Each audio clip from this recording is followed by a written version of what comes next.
Akta Majlis Media Malaysia 2024 yang diluluskan Dewan Rakyat Februari lalu berkuat kuasa mulai hari ini.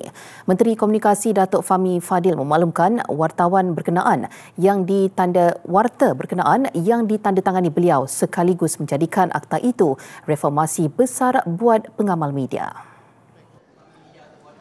Katanya pemilihan tarikh penguatkuasaan itu juga sebagai simbolik penghargaan kepada industri kewartawanan sempena sambutan Hawana. Dengan adanya Majlis Media Malaysia, banyak daripada perkara yang mungkin selama ini ingin disuarakan oleh rakan-rakan media mempunyai satu wacana yang bermakna dan akan terus beroperasi tidak kira siapa yang menjadi kerajaan.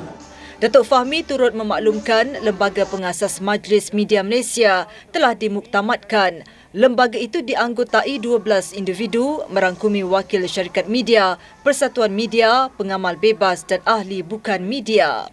Satu sesi perbincangan akan diadakan dalam masa terdekat bagi merangka pelaksanaan dan hala tuju seterusnya. Sementara itu, pengamal media tempatan bakal menikmati diskaun 50% secara one-off untuk pembelian tiket penerbangan pergi balik ke 57 destinasi negara anggota ASEAN.